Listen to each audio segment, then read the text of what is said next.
Good morning. My two sisters couldn't be here with us today. I know they would have loved to. And they each sent me something to read on their behalf, and I hope I can do their words justice. It's from Miriam Shira, my youngest sibling. It's impossible to put into words what my grandma means to me. She was the best example of what living a life full of love, grace, and kindness truly means. Each and every day, I strive to be half the woman that she was. I could not have asked for a better grandmother. As all of you know, our grandmother was a true shining light. She was smart, witty, strong, fun, and beautiful. It's so hard to pin down the parts that made my grandmother extraordinary. I think what it boils down to is she somehow always paid attention to the details that make up the whole. She noticed everything that was going on around her.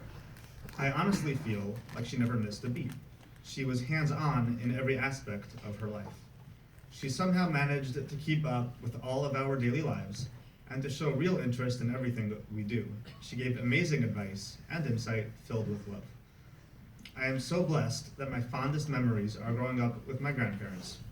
The warm grandma cuddles when I was sick, fun bath dates, growing tomatoes in the garden, the birthday celebrations, park dates, casino and Scrabble games, the 50 shoe shops grandma took me to because I was way too picky, sleepovers and chill time, but most of all, being told over and over again that I was her sunshine girl. Through all the endless activities we shared, Grandma always made sure to teach us her life lessons, whether to win with pride, to be humble, the importance of giving to others, to remember people's names, to host with love, to do the right thing, to be smart and work hard, but most importantly of all, to express how much love and pride you have in one another. These, as well as countless other memories and life lessons, I will forever treasure. Thank you for all the love. We love you. We'll miss you so much. Love, your sunshine girl. I have two more to get through.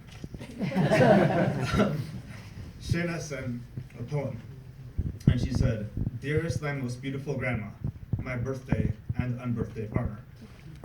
We've had many love languages between us over the years. Poems is one of the top ones for you, my dear. So as you go out to your final resting place, I found a poem is most appropriate to remember your beautiful face. I truly do not know where to begin for the best grandma who has been there through thick and thin. I can honestly say I wouldn't be half the person I am today without you. We've always been stuck together like glue. From the day I was born in December, we've had a special bond between us like no other that will surely last forever. No distance between us has ever kept us apart, for we always know how much we love each other in our heart. I will miss beating you at Scrabble and Casino. Just kidding. You're the queen of it all, we know. 60 Keswick Lane will truly never be the same. However, the memories will remain of laughter, joy, parties, and of course, the Yankee game. The 4th of July will always be a time to parade around the block, waving our flags up high, and singing is the way the Fox Clan will rock. Grandma, your life was full of loving deeds, forever thoughtful of everyone's needs.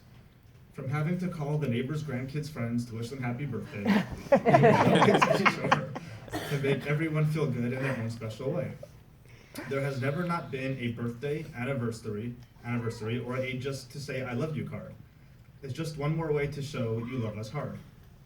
Joy and love for you is the name of the game. We will keep spreading joy and love to all in your name. In fact, joy is what your name stands for. I can't think of a more suitable name for a grandma whom we all adore. All I hope for is to make you proud, as you watch from above a true angel in the cloud. Here are your lucky number 3 big kisses. I love you so much and will truly miss you to pieces. You've taught us and showed us the best way to go on journey's life way. I will love you forever and ever and a day. Today and tomorrow and my whole life through, I will always love and cherish you. May you rest in peace, dear Grandma, with Grandpa by your side. I'm sure he's giving you a great big hug, so I'll bet you firecracker whom you made feel the most special in the world, Shaina. And lastly, I think you've heard some of what I have to say already, but putting words here, did not come naturally. Grandma was, it's impossible to really accept that she's not here anymore, a woman of her stature, her presence. In her words, Grandma was a doer, and she motivated all of us. And to hear about the humble beginnings that we've heard about is to really appreciate her strength and admire the life that she led. She was raised in a poor neighborhood of Brooklyn, spoke only Yiddish for the first few years of her life. And when we think back about why it was that Grandma led us around the block every 4th of July with our mini parade that we've spoken about, waving the flags and singing God Bless America, and donating her time and money to worthy causes, her appreciation for the American dream that she realized along her one and only soulmate Grandpa is clear. Amongst the phone that did not stop ringing with family and friends, handwritten cards that continuously arrived all year long, and decorated the living room door, themed New Year's parties with her friends every year, Grandma was so proud to have raised a family that has spread its wings. It includes doctors, CEOs, investors, writers, teachers, therapists, and we all know the secret sauce to all of that is the other 2 points, the other 5 points. Those are the points that we would be questioned about if we never brought home a lowly grade of 98. So, for years, I would call Grandma happily to report a good grade, and she would do the math and ask about the other points. After a while, she began to worry that I couldn't tell that she was half kidding, and she also worried I was working too hard. She told Josh the same thing. Her mantra changed, and it became, take time to smell the roses. That was Grandma. She always knew what a person needed, and she always knew how to make sure that you knew it.